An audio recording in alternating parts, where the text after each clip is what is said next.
Chapter 1: The Stranger at Death's Door. The thunderstorm hit Millbrook Valley like God's own wrath, turning the mountain roads into rivers of mud and debris. Dr. Isla Thorne pressed her face against the rain-streaked window of her isolated clinic, watching lightning tear across the sky. At 28, she'd grown accustomed to lonely nights, but something about this storm felt different, electric, dangerous, like the very air was holding its breath. Her phone buzzed against the wooden desk. Unknown number. Millbrook Emergency Clinic, Dr. Thorne speaking. Static crackled through the line. Then a voice, deep, commanding, edged with desperation. "Doctor, I need your help. My friend is dying." Isla straightened, her medical instincts kicking in despite the late hour. "What are his symptoms? Have you called 9? A pause. When the voice returned, it carried a weight that made her shiver. "Roads are washed out. You're closer. Please. He's lost too much blood, and there's something else. Something you wouldn't believe if I told you. Try me." Isla was already pulling on her rain jacket, grabbing her emergency medical bag. After 5 years running the only clinic in this remote mountain town, she'd seen everything from bear attacks to chainsaw accidents. Silver poisoning. The words hung in the air like a curse. Isla frowned. "Silver isn't toxic, unless..." "Unless what, doctor?" The man's voice carried a strange urgency. "Please, I'm pulling up to your clinic now." Through the storm, headlights cut through the darkness, but something was wrong with the light. It seemed to shift and pulse almost alive. Isla's hand hesitated on the door handle. Every instinct screamed at her to wait, to call the sheriff, to do anything but open that door. Instead, she yanked it wide. The man who stumbled through was unlike anyone she'd ever seen. Tall and broad-shouldered, with dark hair plastered to his skull by rain, he carried another man in his arms as if he weighed nothing. But it was his eyes that stopped her, cold amber gold like molten honey, and far too bright in the clinic's harsh fluorescent light. "He's dying," the stranger said simply. Isla's medical training overrode her unease. The unconscious man was pale as death, his breathing shallow and labored. Dark veins spread like spider webs beneath his skin, and when she lifted his shirt, she gasped. 3 parallel gashes ran across his chest, deep and precise, but already beginning to close with an impossible speed. "What did this?" she whispered. "Someone who wanted him dead." The amber-eyed stranger moved to the window, scanning the storm outside with predatory focus. "How quickly can you work, doctor?" "That depends on what I'm treating." Ella began cutting away the patient's shirt, her hands steady despite her racing heart. "These wounds are healing too fast for normal tissue regeneration. And you mentioned silver poisoning." "His name is Gabriel," the stranger interrupted. "And yes, he's been poisoned with silver nitrate, injected directly into his bloodstream." Isla's blood chilled. She'd read about silver nitrate poisoning in medical journals, experimental torture techniques used by military interrogators. The silver would crystallize in the blood, causing organ failure and agonizing death. "Who are you people?" she demanded, starting an IV line with practiced efficiency. The stranger turned from the window, and she saw something wild flicker in his eyes. "Someone who will owe you everything if you save his life. And someone who can protect you from what's coming." "What's coming?" Before he could answer, Gabriel's eyes snapped open. Not human eyes, something predatory, ancient, gold as summer wheat. His hand shot out, gripping Isla's wrist with inhuman strength. "The silver," he gasped.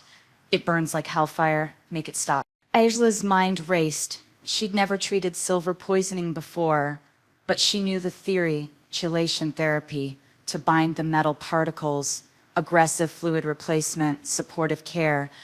But looking at Gabriel's impossibly fast healing wounds, she suspected normal medicine wouldn't be enough. "I need to know what you are," she said quietly. "I can't treat what I don't understand." Gabriel's grip tightened, his breathing ragged. "Dangerous, that's what we are. And now they know where to find us." The lights flickered and died. Emergency power kicked in, bathing the clinic in red light. Through the storm, Isla heard something that made her blood freeze, the sound of engines, multiple vehicles getting closer. The amber-eyed stranger tensed like a coiled spring. "They found us faster than I expected." "Who found us?" Isla demanded, but her hands never stopped working. She'd prepared a chelation drip, her medical training taking over even as terror clawed at her chest. Hunters, Gabriel whispered, his eyes finding hers, and they don't leave witnesses. The stranger moved to her side, his presence both comforting and terrifying. My name is Kieran Cross, and whether you believe it or not, doctor, your life just changed forever. Headlights swept across the clinic's windows, not just one vehicle, but several. The engines cut off simultaneously, leaving only the sound of rain and Gabriel's labored breathing. Isla's hands trembled as she adjusted the IV drip. Whatever these men were, whatever they'd brought to her doorstep, there was no going back now. She was committed to saving Gabriel's life and to facing whatever nightmare waited outside in the storm. Gabriel's breathing began to steady as the chelation therapy took effect, the dark veins beneath his skin slowly fading, but his eyes remained fixed on hers, burning with an intensity that seemed to see straight through to her soul. Thank you, he whispered, for not running. Kieran checked the locks on the clinic door, his movements precise and deadly. They're surrounding the building, 3 vehicles, maybe 12 men, all armed. Armed with what? Isla asked, though part of her already knew the answer. Silver bullets, silver blades, everything they need to kill our kind. Our kind. The words echoed in her mind as she monitored Gabriel's vital signs. His recovery was nothing short of miraculous. Wounds closing completely, color returning to his cheeks, strength flowing back into his limbs. Whatever he was healing. A knock echoed through the clinic, 3 sharp raps that sounded more like a death sentence than a request for entry. Dr. Thorne? The voice outside was smooth, cultured, utterly calm despite the storm. I'm Agent Morrison with the CDC. We need to speak with you about a potential contamination incident. Isla's eyes met Kieran's. The lie was smooth, professional, almost believable. They're not CDC, Kieran mouthed silently. Gabriel struggled to sit up, his recovery accelerating with each passing moment. Hello, he said, and hearing her name from his lips sent an unexpected shiver down her spine. Do you trust us? It was an impossible question. 2 hours ago, her biggest concern had been restocking medical supplies. Now she was harboring mysterious strangers who spoke of hunters and silver poisoning, whose very presence seemed to crackle with dangerous energy. But looking into Gabriel's golden eyes, she found her answer. Yes, she whispered. The knocking came again, more insistent. Dr. Thorne, please open the door. We're here to help. Kieran's smile was sharp as a blade. Then we fight. As if summoned by his words, Gabriel rose from the examination table, moving with fluid grace despite his recent brush with death. The last of the silver poison had been purged from his system, and what stood before her now was no ordinary man. He was something magnificent and terrifying, with power that seemed to ripple beneath his skin like contained lightning. Stay close to me, Gabriel said, his voice carrying an authority that made her knees weak. Whatever happens, Allah, don't let them separate us. The clinic's windows exploded inward in a shower of glass and rain as dark figures poured through. Isla screamed, but the sound was lost in Gabriel's roar, a sound no human throat could make, wild and primal and absolutely furious. The last thing she saw before chaos erupted was Gabriel's eyes blazing like twin suns, and the impossible truth finally irrevocably clear. She had just saved the life of a werewolf, and now, heaven help her, she was part of his world. Chapter 2, Blood and Fire. Time moved like honey as the first hunter burst through the shattered window, silver blade gleaming in the emergency lighting. Isla's scream died in her throat as Gabriel intercepted the attacker mid-leap, his movements impossibly fast and fluid.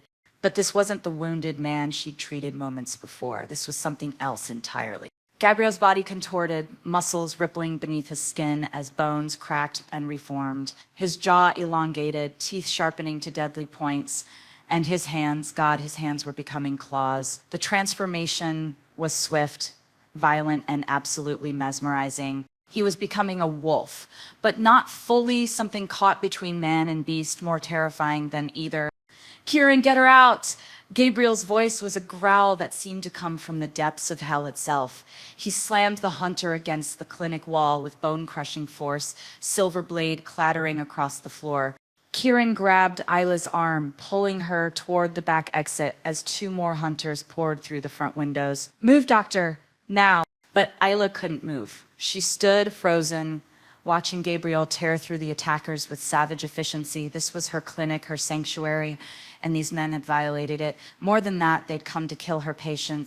I said, move. Kieran's grip tightened, his amber eyes flashing with desperation. The medical supplies, Asla gasped, finally finding her voice. If Gabriel was poisoned with silver, there might be others. There are others, Kieran confirmed grimly, and they're all dying. A new sound cut through the chaos, the deep, resonant howl of a wolf. But this howl carried something else, something that made every primitive instinct in Isla's body respond. It was a call to his pack, a summons that seemed to vibrate in her very bones. Gabriel's partially shifted form went rigid. When he turned to look at her, his eyes were pure gold, alien and beautiful, and utterly inhuman. More hunters are coming, he said, his voice distorted by his elongated jaw. Dozens of them. We have 30 seconds before this place becomes a war zone. Isla's medical training kicked in. Overriding her terror, she grabbed her emergency bag and as many medical supplies as she could carry. Where are we going? Somewhere safe, Kieran said, but his tone suggested nowhere would ever truly be safe again. They burst through the clinic's back door into the storm. Rain lashed against them like icy needles, and the wind nearly knocked Isla off her feet. Gabriel had shifted back to human form, but his movements still carried that predatory grace that marked him as something other. The truck, he commanded, pointing to a massive black pickup parked behind the clinic. But as they ran, Ella heard engines roaring to life all around them. Headlights blazed through the storm, surrounding the clinic in a deadly embrace. They were trapped. Kieran's voice carried a warning. I know. Gabriel's jaw tightened as he counted the vehicles. 8 trucks, maybe 40 hunters. They came prepared for war. A spotlight blazed from one of the trucks, pinning them in harsh white light. A voice boomed across the storm, amplified by a megaphone. Gabriel Blackwood, Alpha of the Northern Territories, you are surrounded. Release the human and surrender yourself for judgment. Alpha. The word hit Elsa like a physical blow. Not just any werewolf, their leader, their king. Gabriel stepped protectively in front of her, shielding her from the spotlight's glare. Dr. Thorne, he said quietly, never taking his eyes off the surrounding hunters. I need you to listen very carefully. These men will kill you simply for helping me. There's no negotiating with them, no appealing to their mercy. The only way you survive this night is if you trust me completely. I trust you, she said, surprised by how easily the words came. Gabriel's shoulders relaxed fractionally, then hold on tight. He swept her into his arms as if she weighed nothing. And suddenly they were moving faster than any human should be able to run. The storm became a blur around them as Gabriel sprinted between the hunter vehicles, Kieran flanking them with identical, impossible speed. Gunshots erupted behind them. Ola heard the distinctive whistle of bullets cutting through air, but Gabriel moved with supernatural agility, dodging and weaving through the darkness. The silver bullets won't kill us instantly, Gabriel explained as he ran, his voice barely strained despite their breakneck pace. But they'll slow us down enough for them to finish the job. They reached Gabriel's truck, and Kieran dove behind the wheel, while Gabriel deposited Isla in the passenger seat with surprising gentleness. His hands lingered on her shoulders for just a moment, warm, steady, reassuring, despite the chaos around them. Whatever you see tonight, Gabriel said, climbing into the truck bed, remember that we're still the same people who needed your help, the same people you chose to save. The engine roared to life, and Kieran gunned it. They crashed through a ring of hunter vehicles, metal screaming against metal as they carved a path through the ambush. Through the rear window, Isla watched Gabriel crouch in the truck bed, his body already beginning to shift again. Why are they hunting you? She shouted over the engine noise. "'Cause we exist," Kieran replied grimly, taking a corner at suicidal speed. "Because we're stronger, faster, harder to kill than humans. Because we represent everything they fear about losing their place at the top of the food chain." Behind them, the hunters gave chase. Their vehicles were faster on the straightaways, but Kieran knew these mountain roads like they were carved into his soul. He took turns that should have sent them tumbling into ravines, navigating by some impossible instinct through the storm-lashed darkness. A howl echoed through the night, not Gabriel's call from before, but something answering it, then another and another. The pack, Kieran breathed, relief flooding his voice. They heard the summons. Through the storm, shapes moved in the darkness alongside their truck. Massive forms that ran on four legs, keeping pace with their desperate flight. Wolves the size of small horses, their eyes gleaming like captured starlight. Gabriel's pack had come for their alpha. How many of them are there? Isla whispered, watching the wolves flow through the forest like living shadows. In our territory, maybe 200. Kieran's smile was sharp with satisfaction. The hunters bit off more than they can chew. The lead hunter vehicle pulled alongside them, and Isla saw the driver clearly for the first time. He was older, silver-haired, with the kind of cold intelligence that sent chills down her spine. When their eyes met through the rain-streaked windows, he smiled, a predator's smile full of terrible promise. Then Gabriel landed on the hunter's hood with bone-jarring force. Even partially shifted, Gabriel was terrifying to behold. His claws punched through the truck's metal like it was paper, and his weight sent the vehicle careening off the mountain road. It tumbled into the ravine below in a shower of sparks and screaming metal. Gabriel bounded back to their truck with inhuman agility, landing in the bed with cat-like grace. Through the rear window, Isla saw him shift fully back to human form, rain-soaked hair plastered to his skull, golden eyes blazing with righteous fury. He was magnificent. The turnoff is just ahead, Kieran said, taking another impossible corner. Once we reach Parklands, they won't follow. They're not that stupid. But even as he spoke, Gibbs saw doubt flicker in his amber eyes. These hunters had found Gabriel once already, had nearly killed him with silver poison. They weren't ordinary humans driven by fear and superstition. They were something much more dangerous.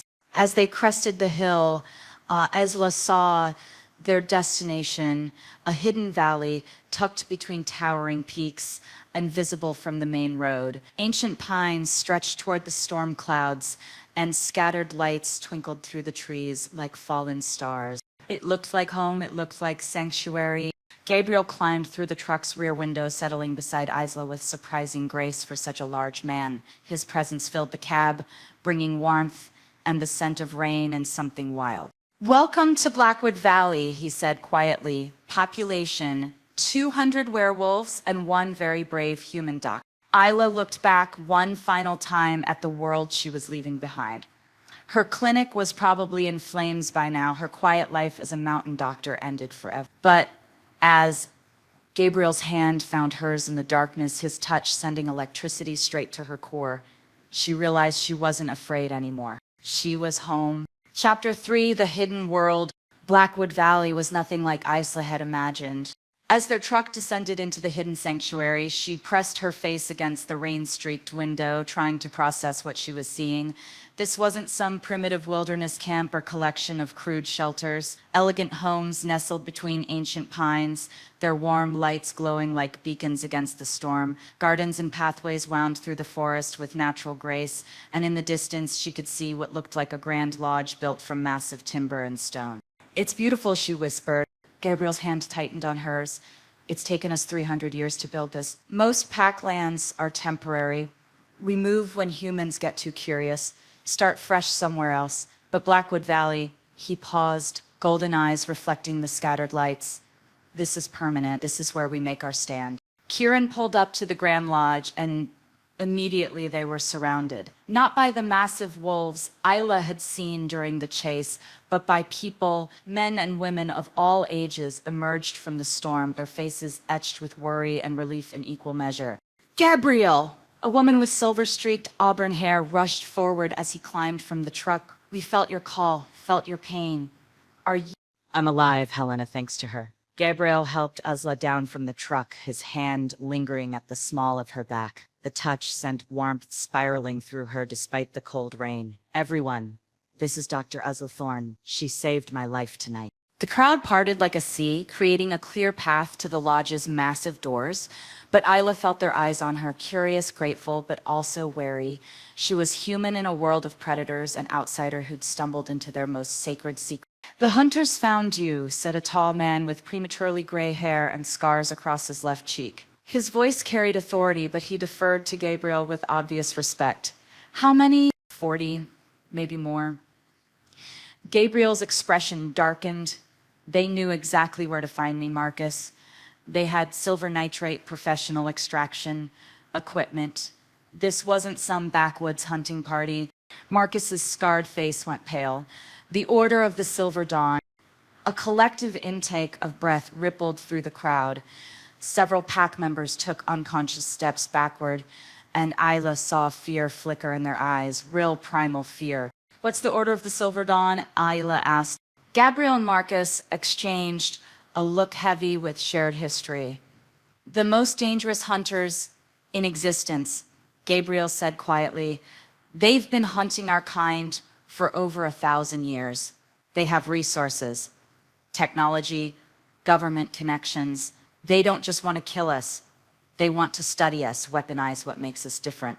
And they found us," Helena said, her voice barely above a whisper. "Not us," Gabriel corrected firmly. "Me.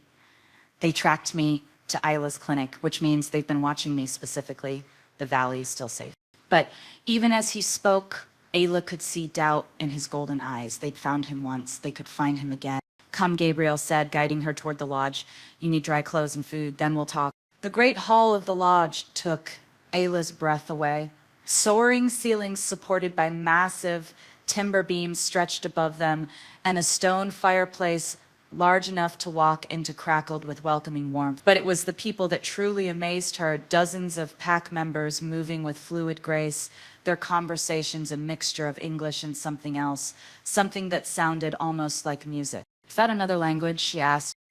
"Old Norse mixed with our own dialect," Gabriel explained, leading her to a chair near the fire.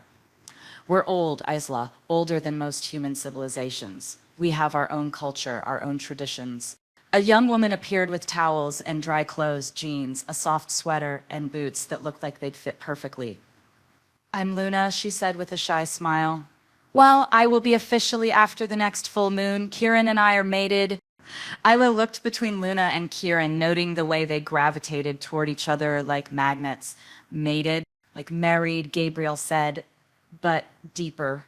Werewolf mating bonds are..." He paused, seeming to search for the right words. "They're soul deep. When we find our true mate, it's not just love, it's recognition. Two halves of the same whole finding each other." Something in his voice made Ila's heart skip, but before she could analyze the feeling, Helena approached with a steaming mug. "Herbal tea," the older woman said kindly. "It'll help with the shock. What you've been through tonight, most humans wouldn't have survived it psychologically." Isla accepted the tea gratefully, inhaling the soothing steam. "Most humans don't get to save an Alpha King's life." Helena's eyebrows shot up. "He told you?" "The hunters announced it over a megaphone," Ella said dryly. "Gabriel Blackwood, Alpha of the Northern Territories, though I'm still not entirely sure what that means." Gabriel settled into the chair beside her, close enough that she could feel the heat radiating from his body. "It means I'm responsible for every werewolf pack from the Canadian border to Colorado. 43 packs, nearly 3,000 wolves. When they're threatened, they call on me. When they need justice, they come to me." "And when someone tries to poison you with silver, they nearly start a war," Marcus added grimly, joining their circle by the fire. "Tell me about the silver poisoning," Esla said, her medical curiosity overriding her exhaustion. "How is that even possible? Silver isn't inherently toxic to human physiology." Gabriel rolled up his sleeve, revealing his forearm. In the firelight, she could see faint scars, old wounds that had healed imperfectly. "Silver disrupts our healing abilities. A cut that should close in minutes takes weeks. A bullet wound that should be minor becomes potentially fatal. But silver nitrate," he shuddered, "it crystallizes in our blood, turns our own healing factor against us." Who knew enough about werewolf physiology to devise something like that? Isla wondered aloud. "Someone who's been studying us for a very long time," Gabriel said darkly. "Someone who's had access to our kind before." The implication hung heavy in the air. The Order of the Silver Dawn hadn't just stumbled across werewolf weaknesses, they'd learned them through experimentation, through torture. "Gabriel," Kieran appeared at his alpha side, his expression troubled. "The perimeter scouts are reporting movement on the valley's borders. No direct approach, but they're out there, watching." Gabriel's jaw tightened. "How many?" Hard to say in the storm, but they're using heat signature equipment, night vision, military-grade gear. Isla's blood chilled. "They followed us." "No," Gabriel said firmly. "They can't track us here.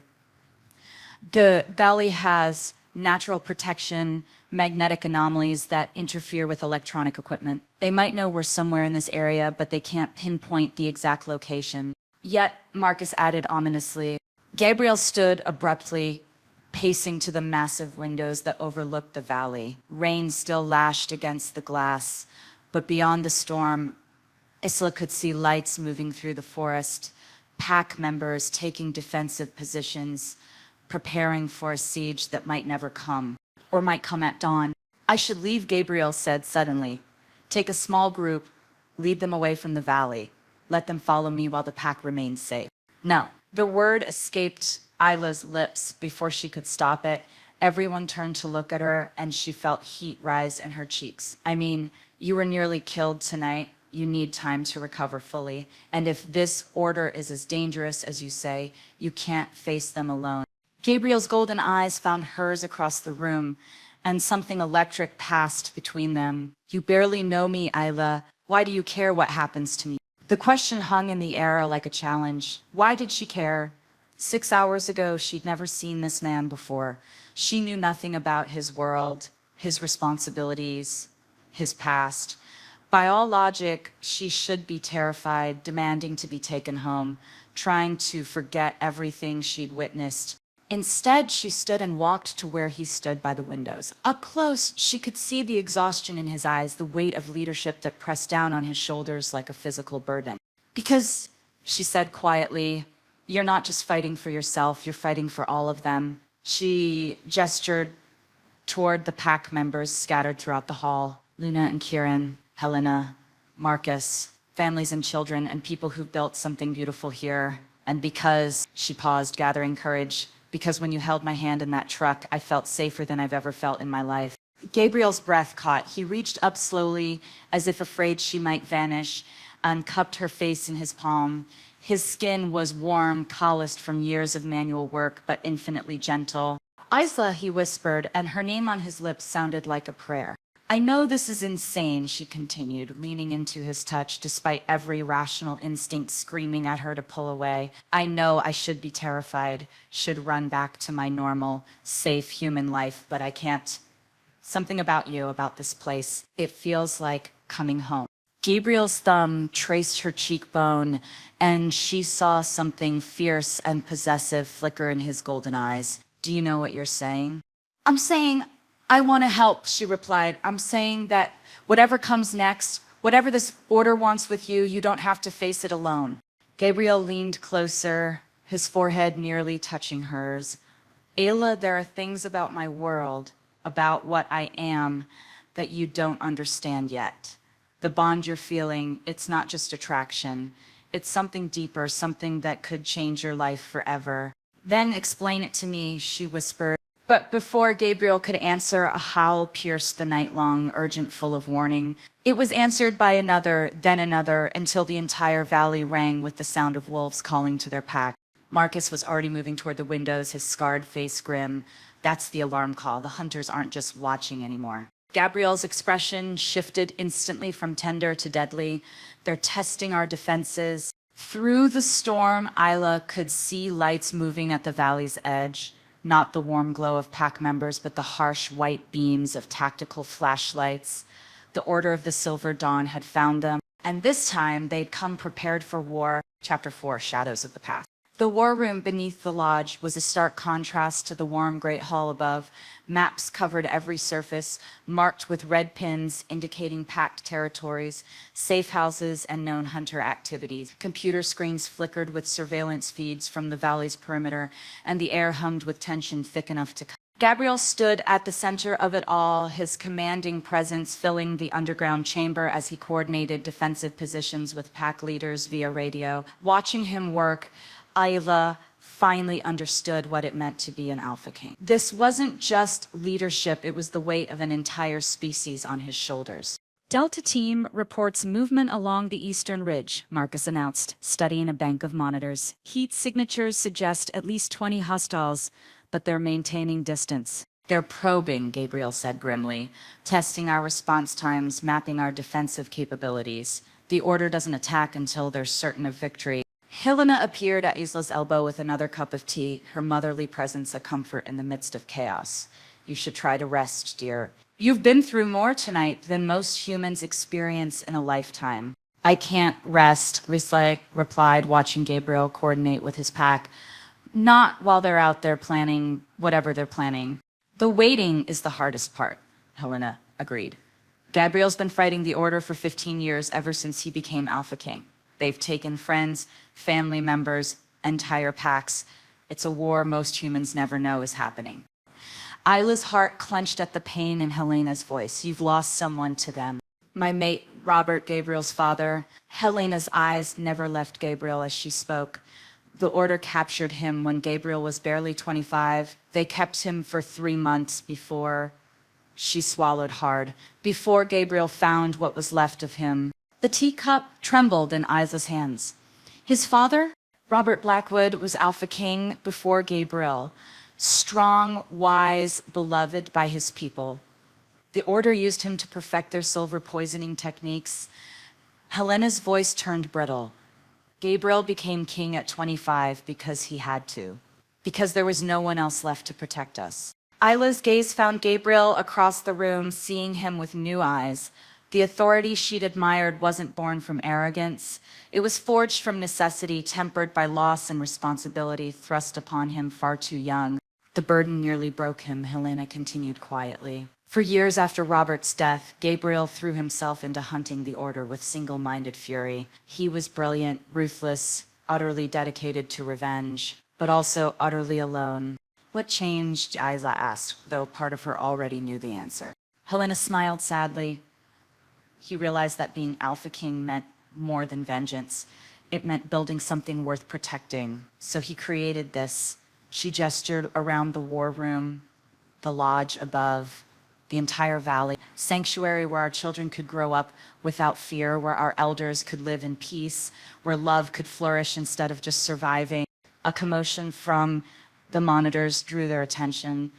Gabriel was leaning over Marcus's shoulder, studying something on the main screen. What are you seeing? Gabriel asked. Marcus enhanced the image, zooming in on a figure standing at the valley's edge. Even through the storm and electronic interference, the man was clearly visible. Tall, silver-haired, wearing what looked like expensive tactical gear. He stood completely motionless in the rain, staring directly into the camera as if he could see through it to the people watching him. Son of a bitch, Gabriel breathed. Victor Crane. The name hit the room like a physical blow. Several pack members took involuntary steps backward, and Isla saw genuine fear flicker across faces that had remained stoic through talk of 40 armed hunters. Who's Victor Crane? Isla asked, though the cold dread building in her stomach suggested she didn't want to know. The Order's current leader, Gabriel said, his voice deadly quiet, and the man who killed my father. On screen, Victor Crane lifted one hand in what might have been a greeting or a threat. Then he turned and disappeared back into the storm, leaving only empty forest behind. He's playing with us, Marcus said, letting us know he's here, that he's not afraid of our defenses. No, Gabriel corrected, his golden eyes fixed on the empty screen. He's sending a message. This isn't about the pack, about the valley. This is personal. Gabriel straightened abruptly, his decision crystallizing. I'm going out there. Gabriel, no! Helena stepped forward, maternal concern overriding protocol. That's exactly what he wants, to draw you away from the pack's protection. She's right, Isla said, surprising herself with her vehemence. You can't face him alone, not after what happened to your father. Gabriel turned to her, something raw and vulnerable flickering in his eyes. Isla, you don't understand. Crane has been hunting me specifically for 15 years. Every pack that's died, every life that's been lost, it's because he's trying to get to me. As long as I'm here, everyone in this valley is at risk. Then we make our stand together, Isla said firmly, all of us. You're not pack, Gabriel said gently, but his words cut deeper than any blade. You're human. You have no stake in this war. The casual dismissal hit as like a slap. She'd saved his life, abandoned her old life, chosen to stay and help, and he still saw her as an outsider. The hurt must have shown on her face because Gabriel immediately stepped toward her, regret flickering in his expression. I didn't mean... Yes, you did, Isla interrupted, her voice steady despite the pain lancing through her chest. And maybe you're right, maybe I am just human, just someone who stumbled into your world by accident. She moved toward the stairs leading back to the main lodge, needing space to think, to breathe, to process everything she'd learned. But Gabriel's voice stopped her. Isla, wait, please. She turned back reluctantly, noting how the entire room had gone silent, how even Marcus and Helena were pretending not to watch this exchange. Gabriel approached slowly, his hands raised as if she were a wild animal. He was afraid of spooking. I'm sorry that came out wrong. You're not just human, you're extraordinary. What you did tonight, saving my life, choosing to stay, it's more than extraordinary. It's miraculous. But Essa prompted, because she could hear the unspoken caveat in his voice. Gabriel ran a hand through his dark hair, looking suddenly exhausted. But Victor Crane doesn't see the distinction. To him, you're leverage, a weakness he can exploit to get to me. And I won't let what happened to my father happen to you. The admission hung between them, raw and honest. Osa passed Gabriel's Alpha King authority to the young man who'd lost his father, who'd carried the weight of leadership through tragedy and loss, who was terrified of caring about someone new because caring made you vulnerable. Gabriel, she said softly, closing the distance between them, I'm not asking you to protect me. I'm asking you to let me help protect you and the pack and everything you've built here. How? The question was barely a whisper. I'm a doctor, Isla reminded him. If the Order is using silver poisoning as a weapon, I can develop countermeasures, treatments, maybe even preventive measures. She took his hand, intertwining their fingers. You said werewolf healing is accelerated. With the right medical support, your people could recover from silver wounds that would normally be fatal. Gabriel stared down at their joined hands, something like wonder crossing his features. You want to fight a war with medicine. I want to fight a war with hope, Isla corrected, with the belief that we can save lives instead of just taking them. Gabriel's thumb traced across her knuckles, the simple touch sending electricity up her arm. She confirmed. Gabriel lifted their joined hands to his lips, pressing a soft kiss to her knuckles. The gesture was old-fashioned, courtly, and utterly devastating in its tenderness. There's something you need to know, Gabriel said quietly, about what you're feeling, what I'm feeling. The connection between us, it's not just attraction or adrenaline or shared trauma. What is it? Isla asked, though part of her already suspected. The mate bond, Gabriel said simply, from the moment you touched me in your clinic, from the moment you chose to save my life instead of turning me away, it began forming. It's why you felt safe with me, why this place feels like home. It's why the thought of leaving you, of facing Crane without you, feels like tearing away part of my soul. Isla's breath caught. Are you saying I'm your mate? I'm saying you could be, Gabriel replied carefully. The bond is there, waiting, but it requires acceptance from both of us. Choice, it's not something that can be forced or... Around the war room, pack members had given up, pretending not to listen. Helena was practically glowing with happiness. Marcus was grinning despite the danger outside, and even the younger wolves looked hopeful for the first time all night. And if I choose to accept it, Isla asked. Gabriel's eyes blazed gold.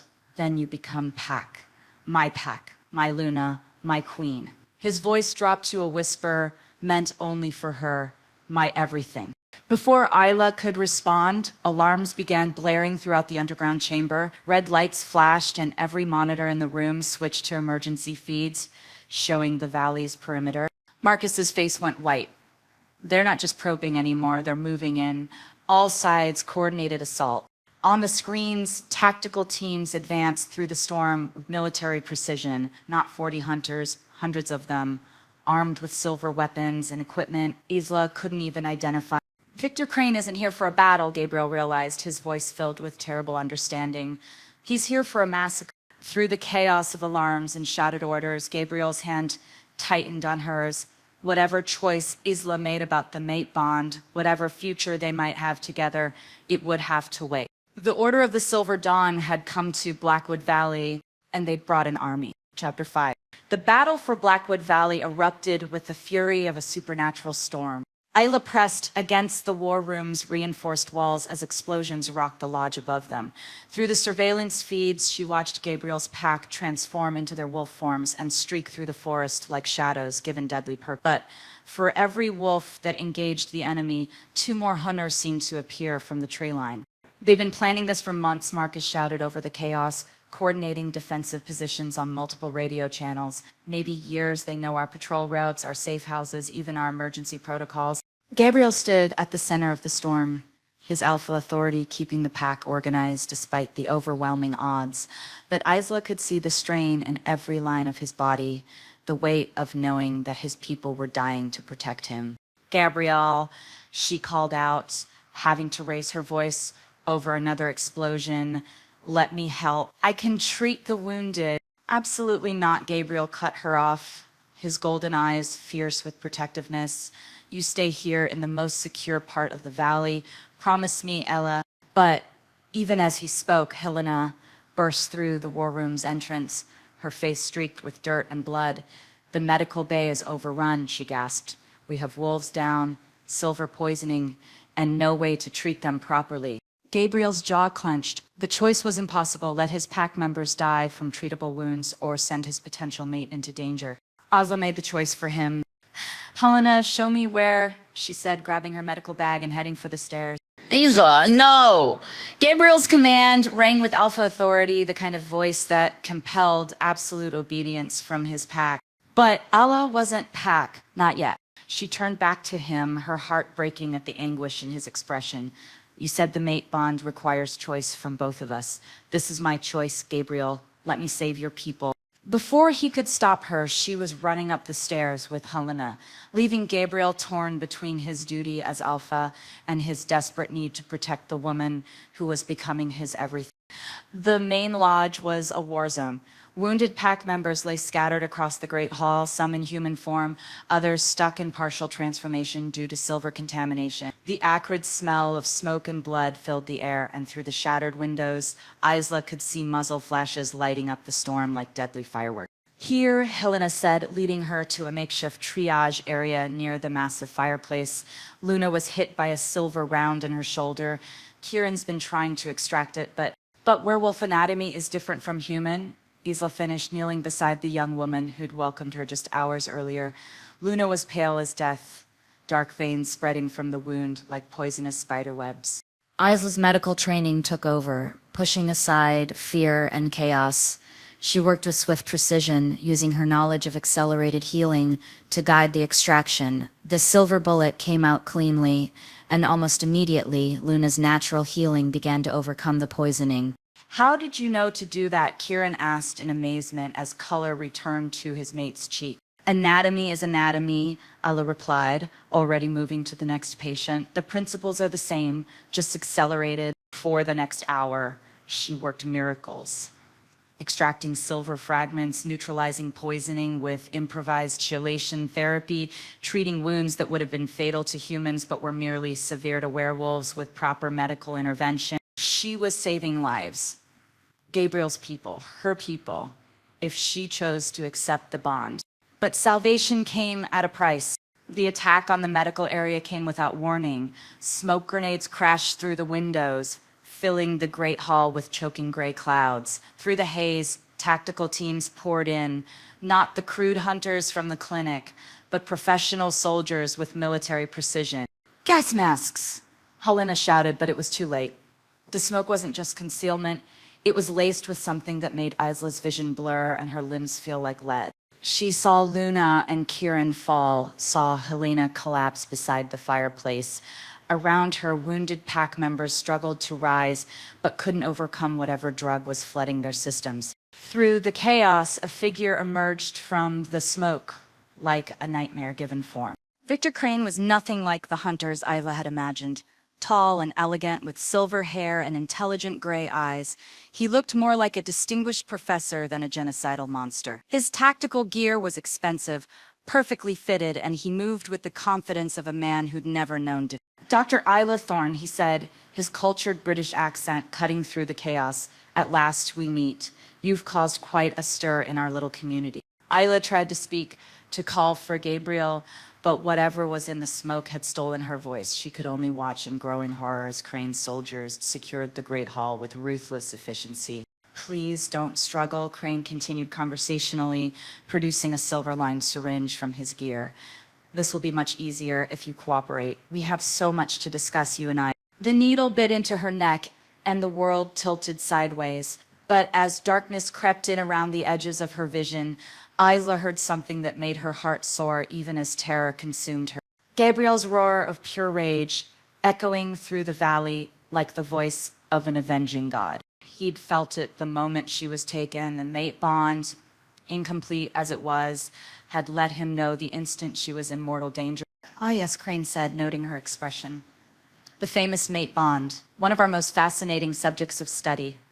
Don't worry, my dear, you'll have a front row seat to our research. Consciousness faded, but Asla's last coherent thought was a prayer that Gabriel would find her in time. She woke up in hell. The laboratory was sterile, white, and filled with the kind of equipment that belonged in a horror movie. Examination tables equipped with silver restraints, vials of unknown substances, computer monitors displaying data she couldn't interpret but instinctively feared, and cages, dozens of them, containing shapes that might once have been human but were now twisted, broken things that whimpered in the artificial light. Fascinating, isn't it? Crane's voice came from behind her, cultured and pleased. 20 years of research into werewolf physiology. We've learned so much about your new friends. Isla tried to move and discovered she was strapped to one of the examination tables with silver-lined restraints. The metal burned against her skin, not agonizingly, but enough to let her know that escape was impossible. I'm human, she managed to say through a throat dry as dust. Are you? Crane moved into her field of vision, studying her with the intensity of a scientist examining particularly interesting specimen. Pure humans don't survive mate bonds with alpha werewolves, my dear. The psychic connection alone should have driven you mad within hours. What are you talking about? Crane smiled, the expression cold as winter. You felt it, didn't you? The moment Gabriel was poisoned with silver, the instant he was in mortal danger. That's not human empathy, Dr. Thorne. That's something much more interesting. He moved to a computer terminal, pulling up files that made Isla's blood run cold. Photographs of werewolves in various states of experimentation. Data charts tracking transformation cycles. And worst of all, family trees showing bloodlines stretching back centuries. Your grandmother, Crane said casually, Isabella Thorne, born 1923, disappeared 1943. We've been looking for her descendants for decades. The name hit Isla like a physical blow. Her grandmother, Isabella, the one her parents had named her after, the one who'd supposedly died in a car accident before Isla was born. You're lying. Am I? Crane pulled up another file, a photograph that made Isla's heart stop. It showed a young woman who looked exactly like Isla standing beside a massive wolf with golden eyes. Isabella Thorne, mated to Robert Blackwood, Gabriel's grandmother, Dr. Thorne, which makes you... The world tilted. Everything she thought she knew about herself, about her family, crumbled in an instant. That's impossible, she whispered. Is it? Why do you think you've always felt like an outsider? Why you became a doctor in an isolated mountain town as far from human civilization as possible? Why Gabriel's touch felt like coming home? Crane's smile was triumphant. You're not becoming Pac, my dear. You're remembering what you've always been. Before Ayla could process this revelation, alarms began blaring throughout the facility. Red lights flashed, and somewhere in the distance, she could hear the sounds of battle roars, gunfire, and the unmistakable howls of wolves in full fury. Crane's expression shifted from smug satisfaction to genuine concern. Impossible. This facility is undetectable, untraceable. A sound cut through the chaos that made every primitive instinct in Isla's body respond with fierce joy. Gabriel's howl, closer now, filled with deadly promise and absolute rage. The mate bond, Crane breathed, understanding dawning in his gray eyes. He's tracking the connection, but that should be impossible unless...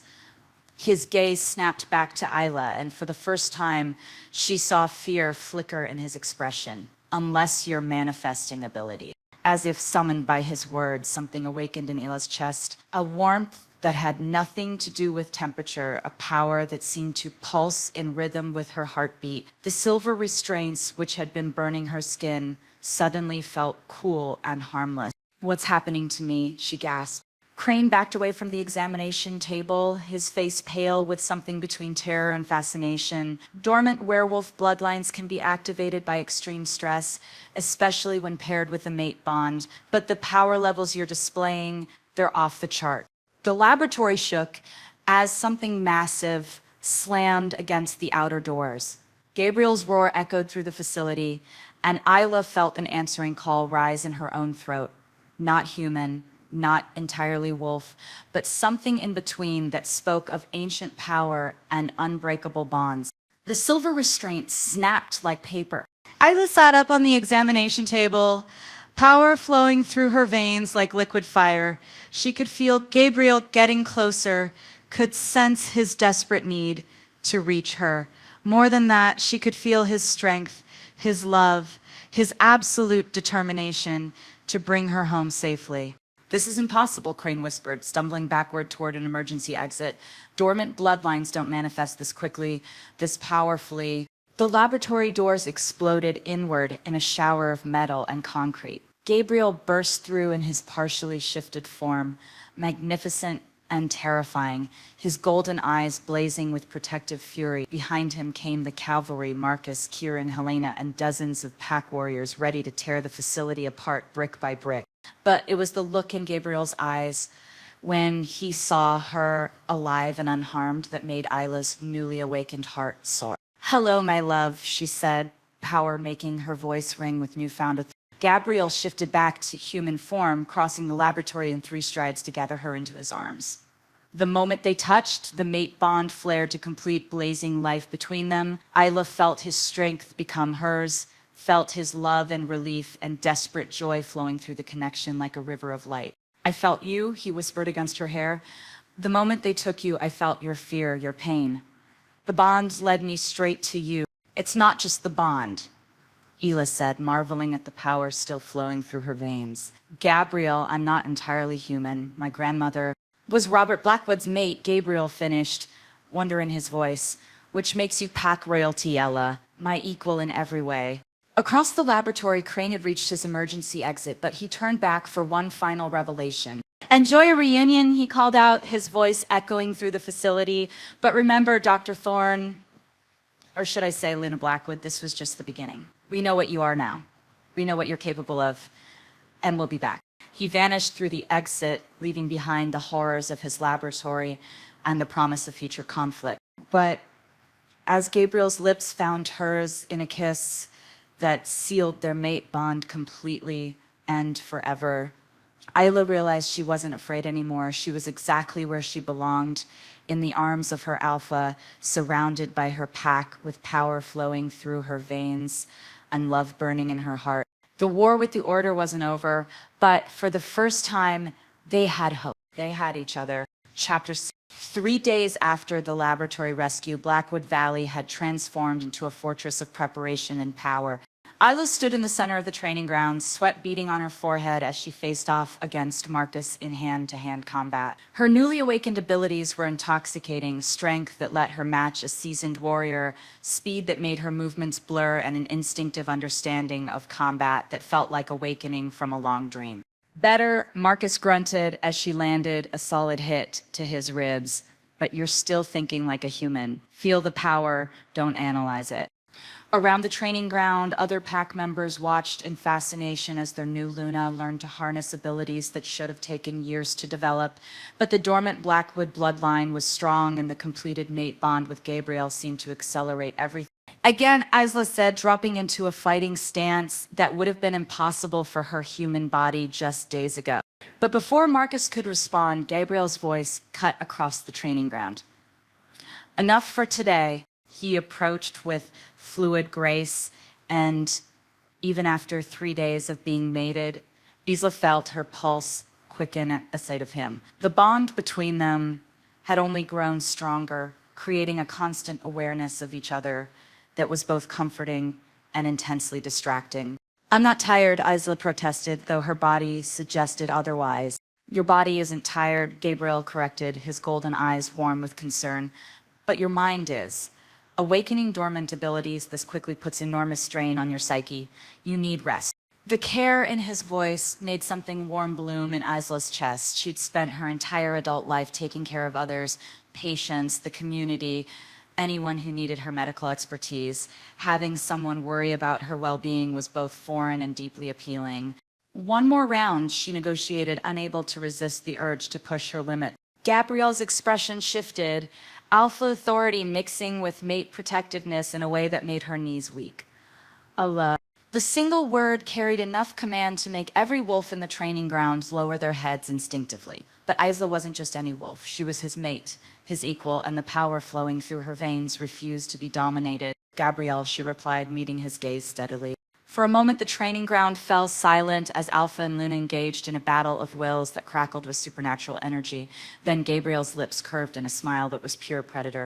As you wish, my love, he said, stepping into the sparring circle. But this time, you fight me. The watching pack members took several steps backward, sensing the shift in energy. This wasn't training anymore. It was something far more primal, more intimate, more dangerous. Gabriel circled her with predatory grace, his movements hypnotically fluid. Show me what you've learned, Luna. I struck without warning, her new speed making her attack almost impossible to follow. But Gabriel was ready for her, deflecting her blow and countering with gentle precision that tested her defenses without causing harm. They moved together like dancers, each attack and defense flowing seamlessly into the next. Gabriel's strength was overwhelming, but Isla's awakening abilities made her unpredictable, dangerous in ways that clearly delighted him. Faster, Gabriel commanded, his voice rough with something that wasn't entirely about combat. Stop holding back. Isla let loose, allowing the power in her veins to guide her movements. She became a blur of motion, striking from impossible angles, her body moving in ways that defied human limitations. Gabriel matched her pace for pace, but she could see the strain in his expression, the effort it took to keep up with her accelerating abilities. The moment she landed a solid hit to his solar plexus, sending him stumbling backwards, she realized what was happening. She wasn't just learning to fight, she was growing stronger, faster, more powerful with each passing hour. Impossible, Marcus breathed from the sidelines. Dormant bloodlines don't develop this quickly. Gabriel recovered his balance, his golden eyes blazing with something between pride and concern. Unless they're not dormant, he said quietly. Unless they've been suppressed. The implications hit Isla like a physical blow. Suppressed by who? By someone who knew exactly what you were, Helena said, appearing at the edge of the training circle with a thick leather journal in her hands. Someone who had access to you from birth. She opened the journal, revealing pages of handwritten notes in faded ink. I've been researching your family line since Gabriel brought you home. This belonged to your grandmother, Isabella. I found it hidden in Robert's study after he died. Isla took the journal with trembling hands, scanning the elegant script that detailed her grandmother's relationship with Gabriel's grandfather. But it was the final entries that made her blood run cold. The child will be born with power beyond imagining, she read aloud, but Victor Crane has threatened to take her, to use her as leverage against the pack. We've found a way to suppress her abilities until she's old enough to protect herself. The spell will hold as long as she remains unaware of her heritage. A suppression spell, Gabriel said grimly. That's why your awakening is so explosive. You're not developing new abilities, you're recovering ones that have been locked away for 28 years. Isla flipped through more pages, finding detailed descriptions of abilities she was only beginning to understand. Enhanced strength, speed, and healing, but also something more. Something that made her grandmother, Isabella, one of the most feared and respected Lunas in werewolf history. What am I? She whispered. You're a prime, Helena said softly. The first in 3 generations. A werewolf whose power doesn't just come from their wolf form, but from their connection to the pack itself. You can channel the strength of every wolf bound to you. As if to demonstrate, Isla felt a surge of energy flow through the mate bond from Gabriel, not just his strength, but his love, his determination, his absolute faith in her. The power was intoxicating, addictive, and terrifying in its scope. That's why Crane wants you, Gabriel realized, his expression darkening. A prime bonded to an alpha king could unite every werewolf pack in North America, could turn us from scattered survivors into a true nation, or, Marcus added ominously, could be used to destroy us from within. Prime power works both ways. It can strengthen pack bonds or shatter them entirely. Before anyone could respond to the sobering thought, Kieran burst into the training ground, his face pale with urgency. Gabriel, we have a problem, a big one. He activated a tablet showing news footage from cities across the country. The headlines were impossible to ignore. Mysterious animal attacks plagued major cities. Government declares national emergency. Unidentified predators terrorize civilians. It started 2 hours ago, Kieran reported. Coordinated attacks in New York, Los Angeles, Chicago, Miami. But these aren't random animal attacks, they're werewolves. Dozens of them attacking humans in broad daylight. Gabriel's face went white. That's impossible. No pack would break the silence laws so blatantly. They're not acting like pack wolves, Kieran interrupted. Watch the footage. They're mindless, savage, attacking without strategy or purpose, like they're being controlled. Isla studied the grainy video feed, her newly enhanced senses picking up details that human eyes would miss. The attacking werewolves moved wrong, too mechanical, too uniform, like puppets dancing to someone else's strings. Crane, she breathed. He's found a way to control werewolves. Gabriel's hands clenched into fists, his alpha rage building to dangerous levels.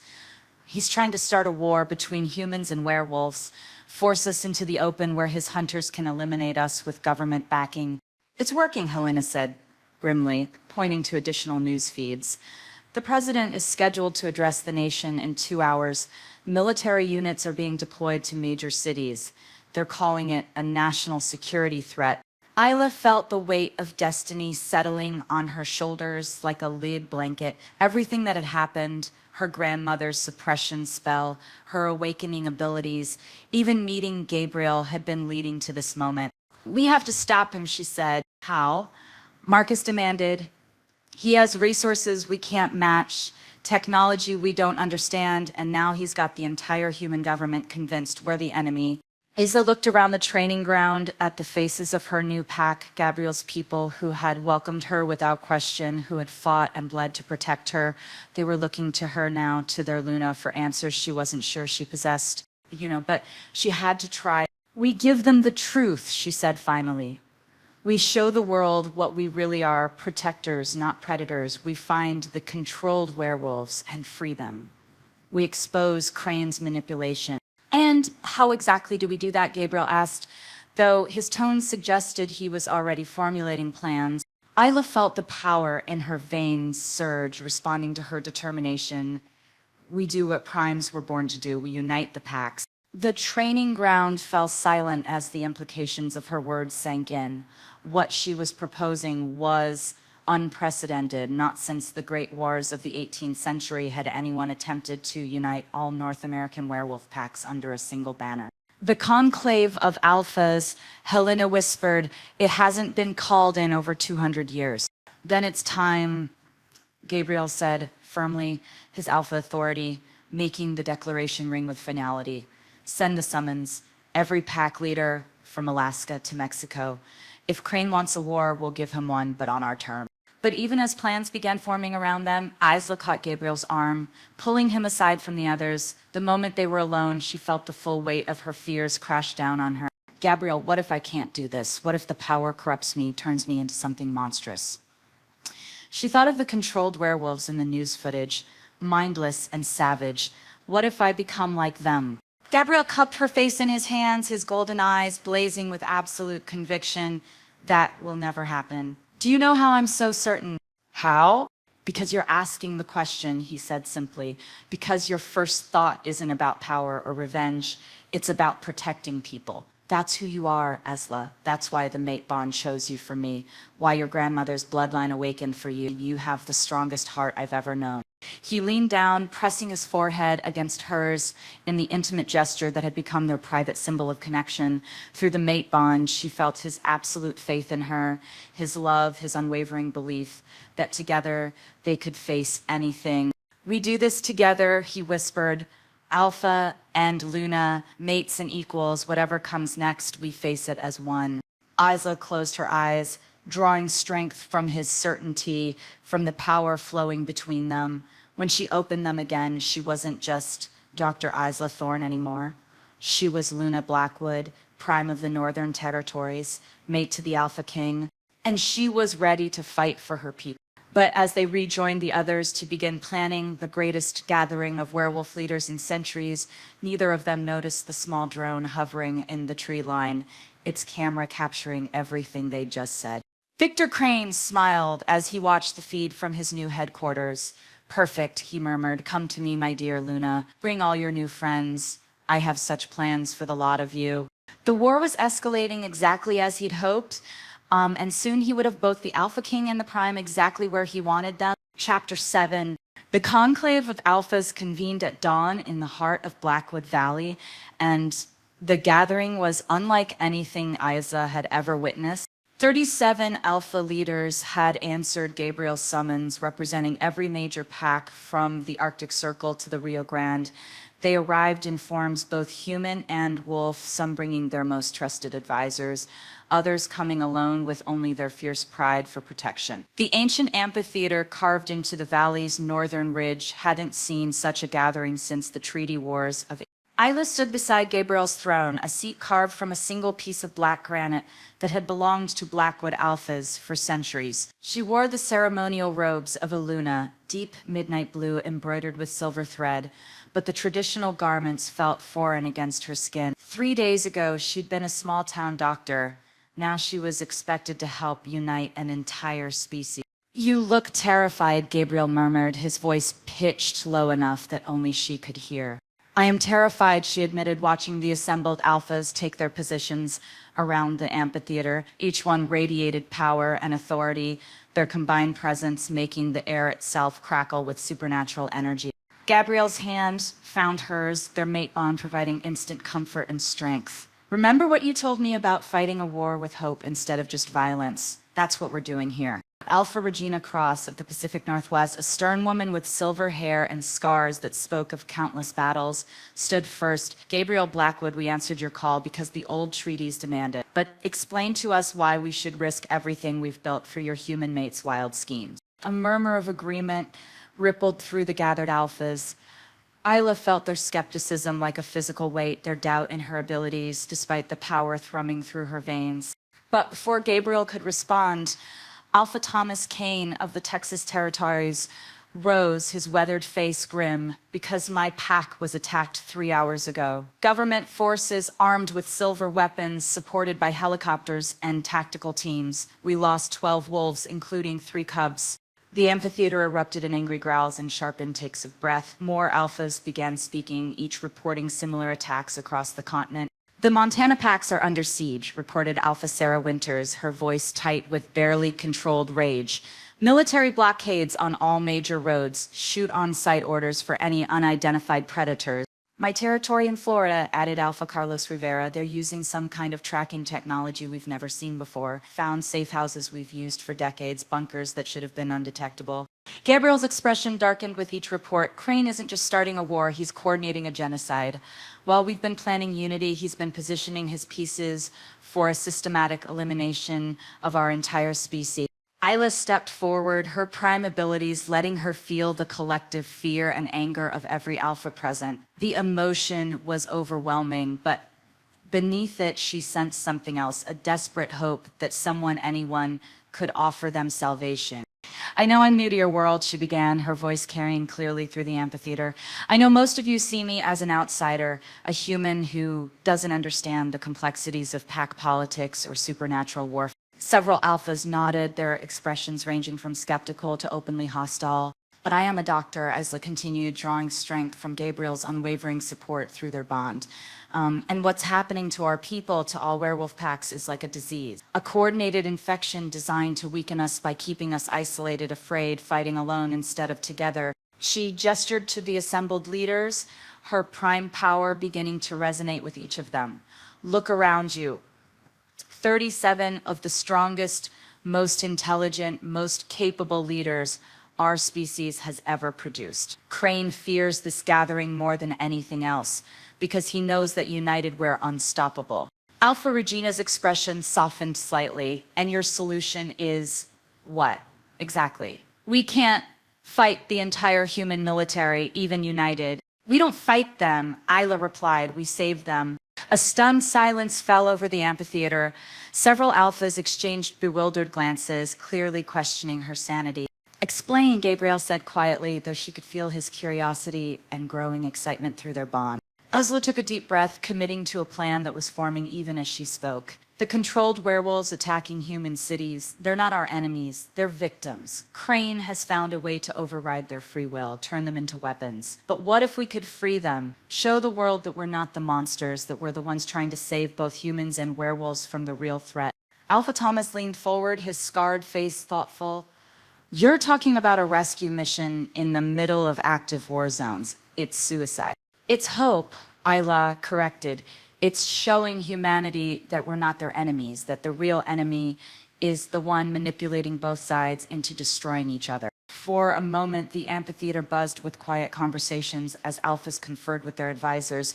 Then Alpha Regina stood again, her expression transformed from skeptical to intrigued. It's insane enough that it might work, she admitted, but it would require perfect coordination, absolute trust between packs, and leadership capable of uniting wolves who've been independent for centuries.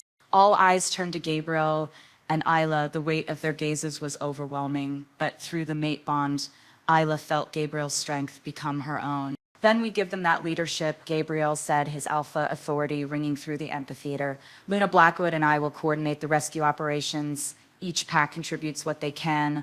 Warriors, resources, intelligence. We move as one, strike as one, save our people, and show the world our true nature. One by one, the alphas began to stand, signaling their agreement. Alpha Regina was first, followed by Thomas, then Carlos. Within minutes, all 37 leaders were on their feet, their combined power creating a resonance that made the very ground tremble. The Conclave recognizes Gabriel Blackwood as Supreme Alpha and Isla Blackwood as Prime Luna. Alpha Regina announced formally, "May the ancestors guide your path and strengthen your purpose." The ancient words echoed through the amphitheater, sealing an alliance that hadn't existed for over 2 centuries. Isla felt the moment like a physical sensation, threads of connection spinning out from her to every alpha present, weaving a web of power and loyalty that spanned the continent. She was no longer just Gabriel's mate, she was Luna to every werewolf in North America. But even as triumph flooded through her, a new sound cut through the celebration, the whine of approaching aircraft growing louder by the second. Military helicopters, Marcus announced grimly, monitoring radio frequencies on a tactical device. Multiple flights converging on our position. ETA 3 minutes. Gabriel's expression shifted instantly from triumphant to lethal. Impossible. The Valley's electromagnetic shielding should make us invisible to their instruments. Unless someone gave them our exact coordinates, Isla realized, her blood running cold. On cue, Victor Crane's cultured voice echoed through the amphitheater, transmitted from speakers hidden throughout the ancient stone structure. "Congratulations on your touching display of unity," Crane's voice carried smug satisfaction. "I do hope you enjoyed your little coronation ceremony, because it will be your last." The assembled alphas immediately shifted into defensive positions, but Crane continued speaking with maddening calm. "The electromagnetic pulse charges placed throughout your valley will detonate in approximately 90 seconds, disabling every piece of modern technology for a 50-mile radius. No communications, no vehicles, no way to call for help. My forces will then move in to collect the most valuable specimens, starting with our new Prime Luna." Isla felt Gabriel's protective fury blaze through their bond, but before he could act, explosions rocked the amphitheater. Not the EMP charges, something else. Something that filled the air with a sickly sweet smell that made every werewolf present stagger. "Silver nitrate in aerosol form," Crane's voice continued pleasantly, "delivered via drone deployment. You'll find your healing abilities somewhat compromised for the next several hours." Around the amphitheater, alphas were falling to their knees as the silver poisoning took hold, their supernatural strength drained away, leaving them vulnerable as ordinary humans. But Isla remained standing. The prime power in her veins seemed to neutralize the poison, her awakened abilities protecting her from Crane's chemical warfare. "Fascinating," Crane observed, clearly monitoring the scene through hidden cameras. "The prime bloodline provides natural resistance to silver contamination. How very convenient for my research purposes." Gabriel struggled to his feet, golden eyes blazing with determination despite the silver weakening his system. "Isla, run." Get out of the valley, find the other packs. No, she said firmly, her prime power flaring as she made her choice. We don't abandon family. Through her connection to the mate bond, she began channeling her uncontaminated strength directly to Gabriel. The process was instinctive, natural, but the drain on her energy was enormous. Gabriel straightened as her power flowed into him, his eyes widening with amazement and concern. Isla, you can't sustain this for long. Long enough, she interrupted, extending her awareness to the other fallen alphas. If she could channel strength to Gabriel, perhaps she could do the same for all of them. But as she reached out with her prime abilities, trying to create a healing network that would span the entire amphitheater, Victor Crane played his final card. I wouldn't attempt that if I were you, my dear. His voice carried genuine warning for the first time. You see, the silver aerosol was merely the opening gambit. The real trap was activated the moment you began using your prime abilities on such a scale. Too late, Isla felt it. A resonance in her power that didn't belong to her, a foreign frequency that was somehow hijacking her connection to the pack network. Sympathetic resonance technology. Crane explained with obvious pride. Every time you use your prime abilities, you strengthen the signal we're using to control werewolves across the country. The more power you channel, the more slaves we create. Horror washed over Isla as she realized the trap. Using her abilities to save the alphas would doom countless other werewolves to Crane's control. Choose quickly, Luna, Crane taunted. Save the leaders and damn the packs, or let your new allies die and preserve the free will of your people. Around the amphitheater, military forces were already rappelling from helicopters, silver weapons gleaming in the morning sun. The assembled alphas struggled against the poison in their systems, but without Isla's help, they would be captured or killed within minutes. Gabriel's hand found hers, his grip weak but determined. Whatever you choose, I support you. We face this together. Isla looked around the amphitheater at the faces of her people leaders who had trusted her, followed her, accepted her as Luna despite her human origins. Then she thought of the thousands of werewolves across the continent, free and fighting for their lives. The choice was impossible, but it was hers to make. With tears streaming down her face, Isla made the hardest decision of her life. She cut off the power flow to the alphas, letting her prime abilities retreat deep within herself, where Crane's technology couldn't reach them. I'm sorry, she whispered to Gabriel as military forces surrounded them. The last thing she saw before the tranquilizer dart hit her neck was Gabriel's eyes, blazing with love and understanding and absolute faith in her choice. Even as consciousness faded, she felt his voice through their bond. Find me, my love. Whatever happens, find me and finish what we started. Then darkness claimed her, and the war for the soul of both species began in earnest. Chapter 8. Isla woke to the familiar sterile light of Victor Crane's laboratory, but this facility was different, larger, more sophisticated, humming with technology that made her newly awakened senses recoil in instinctive fear. The silver restraints were gone, replaced by something far worse. A collar around her neck pulsed with blue light, and she could feel it suppressing her prime abilities like a constant weight pressing down on her consciousness. When she tried to reach for Gabriel through their mate bond, she found only silence. Magnificent, isn't it?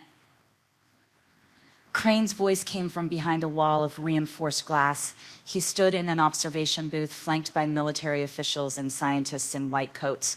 The neural suppression collar. It doesn't just block your abilities, it records them, maps them, learns to replicate them. Isla struggled to sit up on the examination table, her body weak from whatever drugs they'd used to keep her unconscious. Where's Gabriel? Safe. For now. Crane gestured to a bank of monitors showing holding cells throughout the facility. In one, she saw Gabriel chained to a wall with silver restraints, unconscious but breathing. Other screens showed the captured alphas, each one secured in cells designed specifically to contain werewolves. In the packs, Isla demanded. Crane's smile was cold as winter. Under our control, the sympathetic resonance technology has been deployed nationwide. Every major werewolf population center is now subject to our influence. They attack when we command, retreat when we order, die when we desire. He activated another screen showing news footage from across the country. The werewolf attacks had escalated beyond anything Isla could have imagined. Entire neighborhoods under siege. National Guard units deploying silver ammunition, human casualties mounting by the hour. The president will address the nation in 2 hours, Crane continued conversationally. Emergency powers will be granted to eliminate the werewolf threat by any means necessary. Military forces, specialized hunter units, even nuclear options if required. Isla's blood ran cold. You're talking about genocide. I'm talking about evolution, Crane corrected.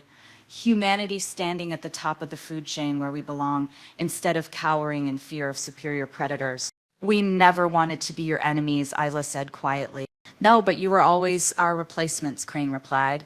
Faster, stronger, longer lived, with powers we could never match. The only advantage humanity has ever had is numbers and technology. Soon, even that won't be enough. He moved to a control panel, his fingers dancing over switches and displays. But your species has given us an incredible gift, my dear Luna. The ability to create our own werewolves, controlled from birth, loyal only to humanity. Imagine all the power of your kind, none of the troublesome independence. As if summoned by his words, figures emerged from the shadows at the laboratory's edges. They moved with predatory grace, but their eyes were empty, mechanical, werewolves in human form, but with no spark of consciousness, no hint of the wild freedom that defined the species. My prototypes, Crane said proudly, created using tissue samples from your mate and enhanced with data from your prime abilities, the perfect soldiers. Isla felt sick. Everything Gabriel had feared, everything the Pax had fought to prevent, was happening before her eyes. But as despair threatened to overwhelm her, she felt something else, a tiny flicker of warmth in her chest where the mate bond resided. Gabriel was awake, and he was angry. The neural collar couldn't completely suppress their connection, only muffle it. Through the thin thread of sensation that remained, she felt Gabriel testing his restraints, planning, preparing for something. There's just one final piece missing from my grand design, Crane continued, oblivious to the silent communication passing between mates. A prime Luna under our control, capable of commanding every werewolf on the continent simultaneously. He produced a syringe filled with silver liquid, but this wasn't the crude poison from before. The substance glowed with its own inner light, alive with malevolent purpose. Neural reconstruction serum, Crane explained. It will break down your existing personality and rebuild it according to our specifications. You'll retain all your prime abilities, but your loyalty will belong to us. You'll be our perfect weapon against your own kind. Isla strained against the examination table's restraints, but the neural collar made her as weak as any human. Gabriel will never stop fighting you. Gabriel will be the first to kneel at your feet, Crane replied. Imagine his horror when the woman he loves commands him to slaughter his own pack. The psychological damage alone should provide fascinating research data. As Crane approached with the syringe, Isla closed her eyes and reached deep into herself, past the neural collar's suppression, past the fear and despair, to the core of who she was. Not just Prime Luna, not just Gabriel's mate, but Isla Thorne, the woman who had dedicated her life to healing, who had saved Gabriel's life with nothing but medical knowledge and determination. The neural collar could suppress her supernatural abilities, but it couldn't touch her human skills, her knowledge of anatomy, chemistry, physiology that belonged to her mind, not her werewolf heritage. As Crane leaned over her with the syringe, Isla made her move. She twisted on the examination table, using her knowledge of human anatomy to target the precise nerve cluster in Crane's wrist. Her human strength wasn't enough to break her restraints, but it was enough to make his hand spasm, sending the neural reconstruction serum splattering across the laboratory. Alarms immediately began blaring as the spilled serum ate through metal and concrete like acid. Sedate her, Crane roared, but Isla wasn't finished. She'd noticed something during her brief examination of the laboratory. The neural collar around her neck was connected to the same resonance technology Crane was using to control werewolves worldwide. If she could overload that connection, instead of trying to suppress her prime abilities, Isla embraced them fully, pushing against the neural collar's restraints with every ounce of power in her body. The device began to spark, its blue light flickering as it struggled to contain energies it wasn't designed to handle. She's overloading the suppression matrix. one of the scientists shouted. If that collar fails, it could cascade through the entire control network. Crane's face went white with understanding. Stop her.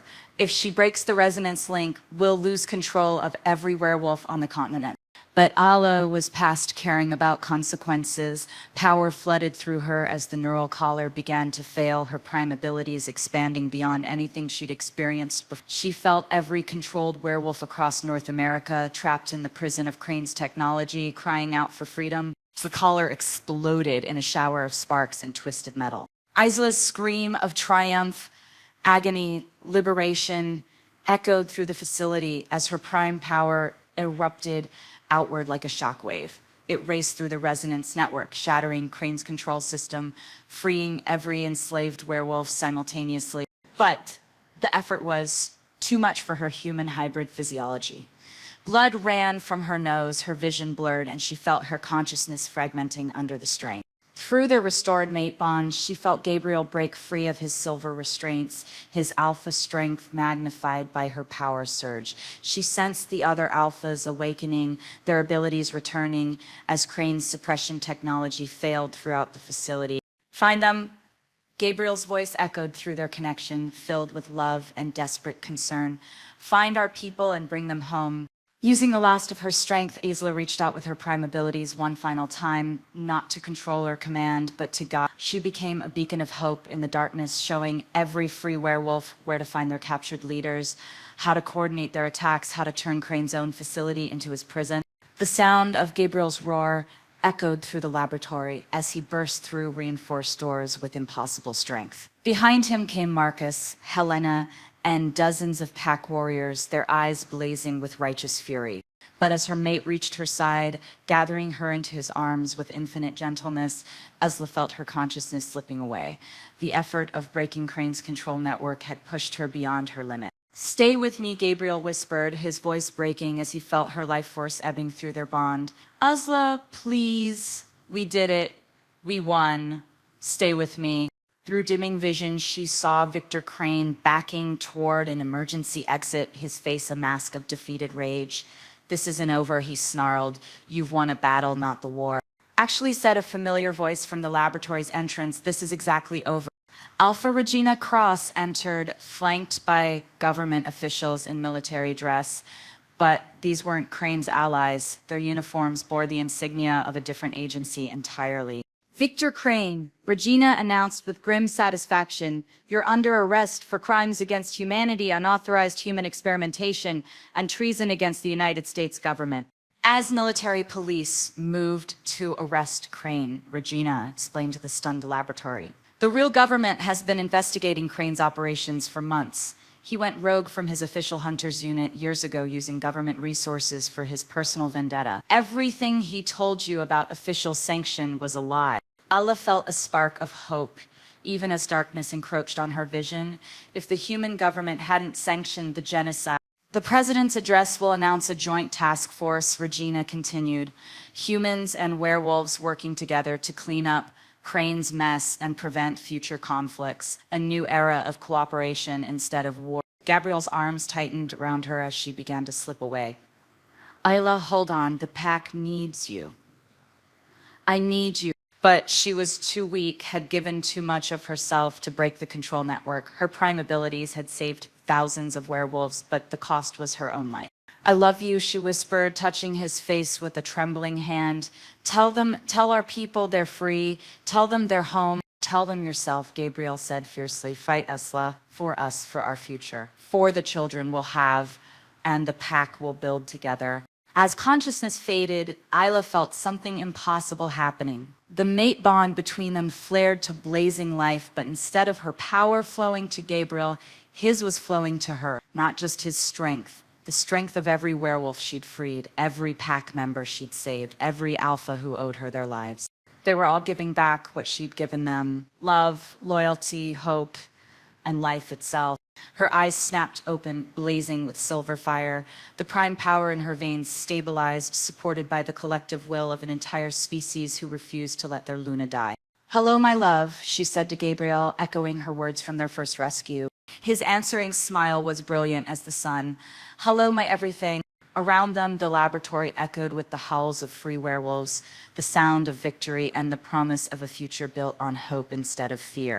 The war was over, but their story, their pack, their love, their united species was just beginning. Chapter 9, 3 months later.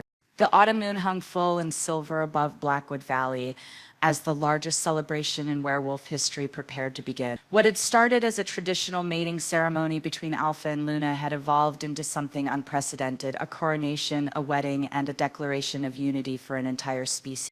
Ayla stood before the mirror in the Luna's chambers, hardly recognizing herself.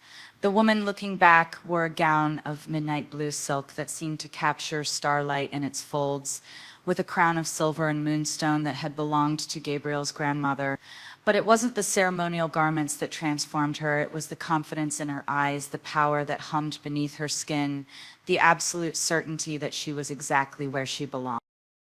"You're glowing," Helena observed, making final adjustments to the crown. Literally. "Your prime abilities are responding to your emotions." Eva laughed, noting the soft silver radiance emanating from her skin. "I can't help it. After everything we've been through, the fact that we're here, that we won, that you're about to mate bond permanently with the love of your life in front of 3,000 witnesses." Luna added with a grin. She'd recovered completely from her silver poisoning and had become one of Isla's closest friends. That might have something to do with the glowing. Through the chamber windows, Isla could see the transformed valley below. Representatives from every pack in North America had come to witness the ceremony, their campfires dotting the forest like fallen stars. But more remarkably, human observers were present too, government officials, scientists, even news crews documenting this historic moment of species cooperation. The past 3 months had been a whirlwind of change. Victor Crane's exposure had led to a complete restructuring of human-werewolf relations. The joint task forces Alpha Regina had mentioned were already operational, with werewolf packs working alongside human authorities to address supernatural crimes and protect both species from extremist threat. Isla had found herself at the center of it all, not just as Gabriel's mate, but as the bridge between two worlds. Her medical expertise had proven invaluable in developing new treatments for silver poisoning, while her prime abilities made her the natural leader of the United Werewolf Council. A gentle knock at the door interrupted her thoughts. "Come in," she called. Gabriel entered, magnificent in the traditional black leather and silver of an Alpha King. The sight of him still made her breath catch, not just because he was devastatingly handsome, but because of what he represented: strength, honor, protection, and a love so deep it had literally saved her life. "You're not supposed to see me before the ceremony," Isla protested, though she made no move to turn away. "Old human superstition," Gabriel replied with a smile that made her knees weak. "Werewolf tradition says mates should never be apart on their bonding day." He crossed the room to her, his golden eyes warm with adoration and desire. "Besides, I have something for you." He produced a small velvet box, and Isla's heart skipped. "Gabriel, the crown is already—" "Not jewelry," he interrupted, opening the box to reveal something that made tears spring to her eyes. It was a locket, antique, silver engraved with intertwining wolves. Inside was a photograph of her grandmother Isabella and his grandfather Robert on their own mating day, looking impossibly young and radiantly happy. "Helena found it in Robert's study," Gabriel explained, his voice soft with emotion. "Your grandmother left it for you along with a letter." With trembling fingers, Isla unfolded the yellowed paper he handed her. Her grandmother's elegant script seemed to glow in the lamplight. "My dearest granddaughter, if you are reading this, then the suppression spell has broken and you have found your way home to the Blackwood Pack. I pray that your path has been easier than mine, though I suspect it has been equally filled with love." The locket contains a blessing passed down through generations of prime Lunas. Wear it tonight and you will carry the strength of all who came before you. But more importantly, you will carry the hope of all who come after. Build something beautiful, my dear one. Build something that lasts. With all my love, Grandmother Isabella. Isla clutched the locket to her chest, feeling a connection not just to her grandmother, but to all the Luna Queens who had worn this same blessing. Gabriel fastened the chain around her neck with infinite gentleness, his fingers brushing her skin and sending familiar electricity racing through her. Ready? He asked, offering his arm. Ready, she confirmed, though her heart was pounding with anticipation. They emerged from the lodge to find the entire valley transformed into a cathedral of nature and magic. Thousands of werewolves in both human and wolf forms had gathered in the ancient amphitheater, their combined presence creating an energy that made the very air shimmer. Luna and Kieran stood as witnesses along with Marcus, Helena, and all 37 alphas who had survived Crane's assault. But it was the human delegation that truly moved Isla. President Martinez herself was present, along with Secretary of Defense Williams and other high-ranking officials who had chosen cooperation over conflict. Even Dr. Sarah Chen, the scientist who had helped develop the neural suppression technology, was there now working to ensure such devices could never be misused again. The ceremony itself was unlike anything in human experience. Ancient words in the old language mixed with promises in English, creating vows that bound not just two hearts but two souls for eternity. When Gabriel placed the Luna's crown on her head, Allah felt the weight of responsibility and the strength of an entire species flowing through her. Do you, Allah Thorne, accept the bonds of mate and pack Luna and Prime to stand beside Gabriel Blackwood as equal and partner for all the days of your life? Alpha Regina intoned, her voice carrying the authority of centuries. I do, Isla replied, her voice strong and clear. Do you, Gabriel Blackwood, accept the bonds of mate and pack, Alpha and King, to stand beside Allah Thorne as equal and partner for all the days of your life? I do, Gabriel said, his golden eyes never leaving hers. The moment their lips met in the ceremonial kiss, the mate bond flared to blazing completeness between them. But this time, instead of just connecting two souls, it created a network that touched every werewolf present. For one shining moment, Isla felt the hopes, dreams, and love of an entire species united in celebration. When they finally broke apart, the amphitheater erupted in howls of joy that echoed across the mountains. Wolves ran through the forest in celebration, their voices raised in songs that spoke of freedom, love, and hope for the future.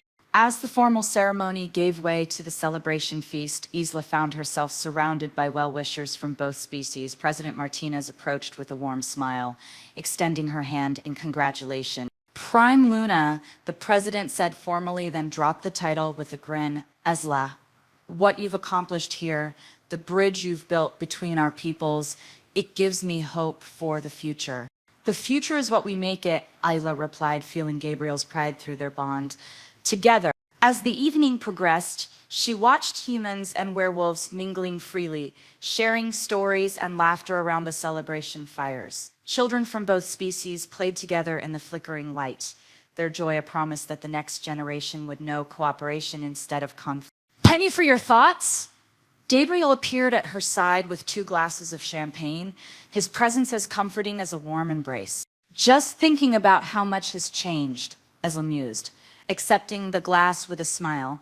6 months ago, I was a lonely doctor in a mountain clinic. Tonight, I'm Luna, queen of an entire species, married to the love of my life, surrounded by family I never knew I needed. Gabriel's arms slipped around her waist, pulling her close. Any regrets? Isla considered the question seriously. Her old life had been quiet, safe, predictable. This new existence was anything but filled with responsibilities that sometimes felt overwhelming, dangers that kept her constantly alert, and a love so intense it sometimes took her breath away. Not a single one, she said finally, leaning into his warmth. As if summoned by their contentment, Marcus approached with an expression that immediately put both of them on alert. I hate to interrupt the celebration, he said quietly, but we've received intelligence reports you should know about. Gabriel's posture shifted subtly, Alpha authority replacing celebratory relaxation. What kind of reports?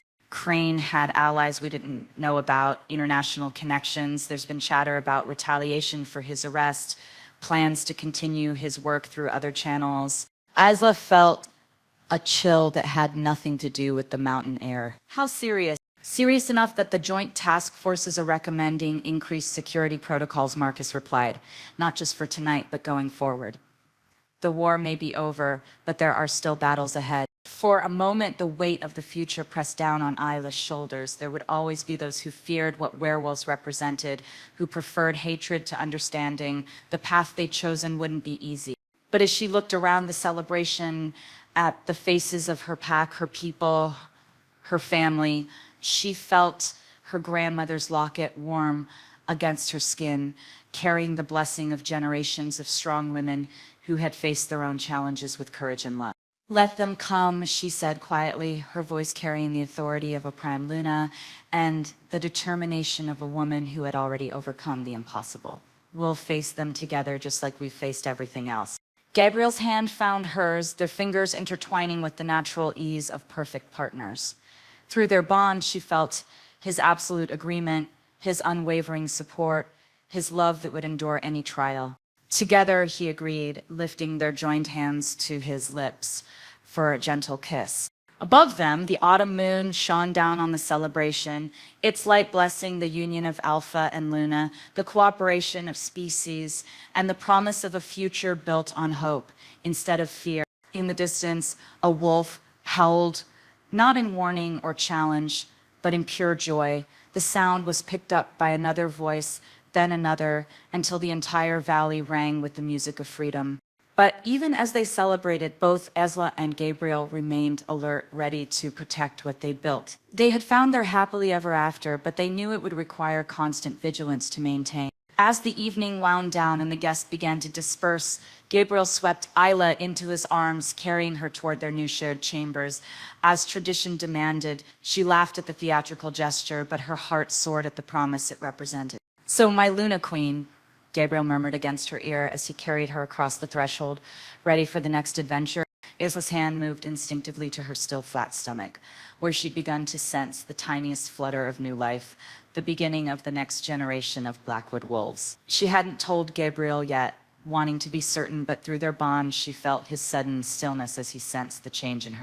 "Is that," he whispered, wonder filling his voice. "Our future," Isla confirmed, watching joy transform his features.